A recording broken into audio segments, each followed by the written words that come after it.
রাজধানীর উত্তরার ১১ নম্বর সেক্টরের বহুতল ভবনে অগ্নিকাণ্ডে নিহতদের মধ্যে ৩ জনের বাড়ি কুমিল্লায়। আজ কুমিল্লায় জানাজা শেষে তাদের মরদেহ দাফন করা হয়েছে। সকালে কুমিল্লার ১৪গ্রাম উপজেলার চিউরা কাজীবাড়ি প্রাঙ্গণে নামাজের জানাজা শেষে পারিবারিক কবরস্থানে দাফন করা হয়। এর আগে শুক্রবার রাতে কুমিল্লা নগরীর দারোগাবাড়ি মাজার প্রাঙ্গণে জানাজা শেষে নগরীর নানুয়ার দিঘির পাড়ের বাসায় মরদেহ রাখা হয়েছিল। ৩টি মরদেহ গ্রামে নিয়ে আসার সঙ্গে সঙ্গে এলাকায় শোকের মাতম সৃষ্টি হয়। আত্মীয় স্বজন, পাড়া প্রতিবেশী সহ এলাকার মানুষ নিহতদের এক নজর দেখার জন্য কাজীবাড়িতে ছুটে আসেন। জানাজার নামাজে এলাকার গণ্যমান্য ব্যক্তিসহ শত শত মানুষ উপস্থিত ছিলেন। নিহতরা হলেন কাজী ফজলে রাব্বি, তার স্ত্রী আফরোজা বেগম সুবর্ণা এবং তাদের সন্তান কাজী ফায়েজ রিশান। তারা রাজধানীর উত্তরা অগ্নিকাণ্ডে মর্মান্তিকভাবে নিহত হয়েছেন।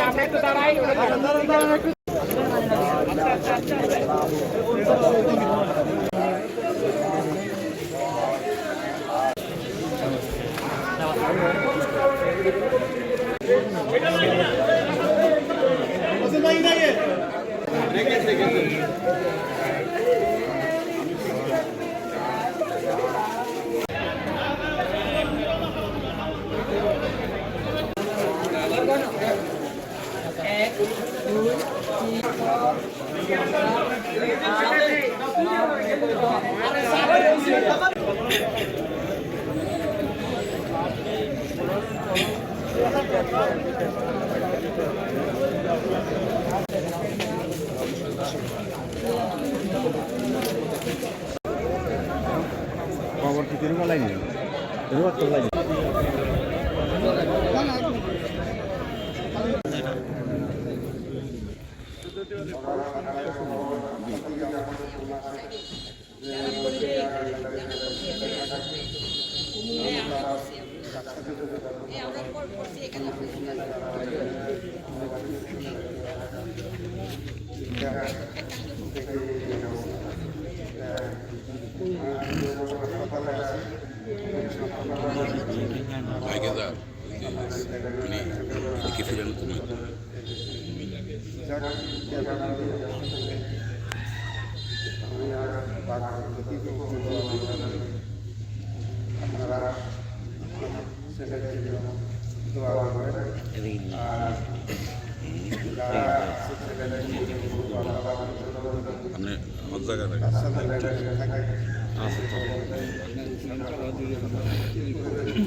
এখানে সামনে আসলে ওইটা মানে সামনে চলে আসবে, হ্যাঁ পিছনে